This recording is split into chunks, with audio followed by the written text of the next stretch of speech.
TMC বা India জোটের কোনো চান্স নেই 150 পার হয়। যেন এই সব বোকা বানাবার চেষ্টা আগেও করেছিলেন, হেরেছেন।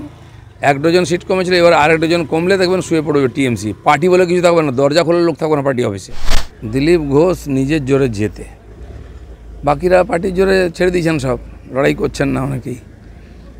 ওরা ভেবেছিল যে বর্ধমান সিটটা এমনি জিতে নেবে আর গুন্ডা দিদি জিতে নেবে। দুটোই আমি বাধা দিয়েছি, কি প্রথম থেকেই বলেছি আমরা ছাড়বো না, জিততে এসেছি, লিড বাড়াবো। আর যেখানে যেখানে গুন্ডারা বদমাইশি করতো তাদের সামনে আমি দাঁড়িয়েছি। আমি যে চুপচাপ চলে আসতাম, কিছুই হতো না, আর লোকে বেরিয়ে ভোটও দিত না। বর্ধমানের ইতিহাসে এত পিসফুল ভোটিং হয়নি কোনোদিন, কাল যা ভোট সেদিন যা ভোটিং হয়েছে। দাদা, যাদবপুর কেন্দ্রে অবনী কুমার মণ্ডল বিজেপির তিনি কার্যকর্তা, আপনিও চেনেন, এবং তিনি সিপিএম থেকে বিজেপিতে এসেছিলেন 2013 সালে, এবং তিনি নির্দল হয়ে দাঁড়িয়েছেন এবং এখনও তিনি সাংগঠনিক পদে রয়েছেন। না, আমি তো চিনি বলে মনে পড়ছে না, দেখলে হয়তো চিনতে পারি। তো অন্য পার্টি থেকে এসছেন কেউ, এমন কিছু কার্যকর্তা নয়, দাঁড়িয়েছেন, তার দাঁড়ানোর ইচ্ছা হয়েছে। আমার মনে হয় বিজেপির ভোট হতে কোনো ডিস্টার্ব হয়। কিন্তু সাংগঠনিক পদে এখনও রয়েছেন, পার্টি ব্যবস্থা নেবে, দাঁড়াতেই পারে যে কেউ, গণতন্ত্রের সবার অধিকার আছে। এতে কি প্রভাব পড়বে? কিচ্ছু হবে না, যাকে আমি চিনি না তাকে পাবলিক কী ভোট দেবে? এত সহজ নাকি যে কেউ দাঁড়াবে আর ভোটে পরিবারের ভোট পাওয়া মুশকিল হয়ে যায় এইসব লোকের। সন্দেশখালিতে বারবার করে উত্তেজনা হচ্ছে এবং এই যে ভাইরাল ভিডিও এবং সেটাকে সত্য প্রমাণ করার একটা চেষ্টা, এবং তারপর মহিলারা রুখে দাঁড়াচ্ছেন। দেখুন, ওখানে মহিলারা আন্দোলন করছেন, যা বক্তব্য রাখছেন সেটা লোকে শুনছে। চালাকি করে পয়সা দিয়ে দুটো ভিডিও করে লোককে বোকা বানানো যাবে না। এই ধরনের চালাকি তখনই করে মানুষ যখন হেরে যায়। টিএমসির পিঠ একদম দেওয়ালে ঠেকে গেছে। ভোট উত্তর থেকে হয়ে হয়ে আসছে, দেখুন পিসফুলি ভোটিং হয়েছে। আমি তো মনে হচ্ছে 11 সালে হওয়া তো ভালো ভোটিং হয়নি, যা হচ্ছে সেটা ওরা বুঝতে পেরেছে। রাস্তা নিয়ে মমতা ব্যানার্জির ভাষা শুনুন না, কী না বলছেন। শেষে আমি বলেছিলাম ইভিএমকে ধরবে, এখন ইভিএমের উপরে দোষ চাপাচ্ছেন।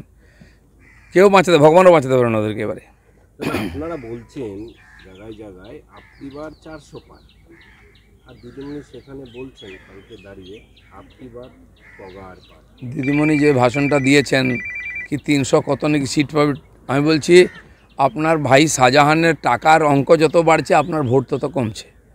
হ্যাঁ, আপনার শাহজাহানের হয়তো 315 কোটি টাকা হয়ে যেতে পারে।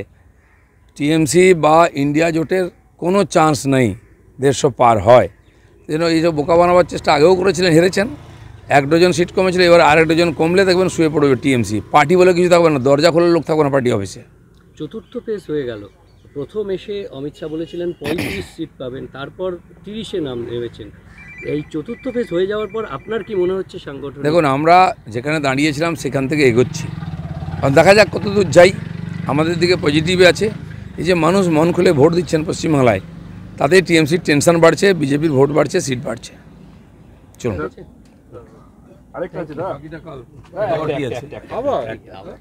এখনো আসছে মেসেজ নাকি? মিঠুন সভা থেকে বলছেন বাংলাকে কাংলা কাংলা বলছেন সভা থেকে, মূলত ওই লক্ষ্মীর ভাণ্ডার যে ঠিকই তো, যেখানে 500 টাকা দিয়ে লোককে বাঁচিয়ে রাখতে হয়, তো কাঙাল ছাড়া কি আছে? মোদিও দিয়েছেন, রেশন দিয়েছেন। যখন সংকটে পড়ে সারা দুনিয়া, অন্য দেশকেও আমার পাঠিয়েছে, খাবার দাবার, ভ্যাকসিন সব পাঠিয়েছে, ওষুধ। ভারতবর্ষেও দিচ্ছে এই জন্য যে এই যে 1.5 বছরের 2 বছরের যে কোভিড এবং যুদ্ধের যে পরিণাম, তাতে ইকোনমি মার খেয়েছে, সাধারণ মানুষের কষ্ট হয়েছে। সেজন্য তাদের চাল ডালের ব্যবস্থা করছেন মোদিজি। এখানে কেন 500 টাকা প্রতি মাসে দিতে হচ্ছে? তার মানে লোকের হাতে পয়সা নেই, ইনকাম নেই, চাকরি নেই, বাঁচিয়ে রাখতে হচ্ছে ডোল দিয়ে। এর থেকে বোঝা যাচ্ছে যে কাঙাল হয়ে গেছে বাংলা। বিভিন্ন বিষয়ে ভিডিও পেতে চ্যানেল হিন্দুস্তানের ইউটিউব চ্যানেল সাবস্ক্রাইব করুন www.youtube.com/channelhindustan।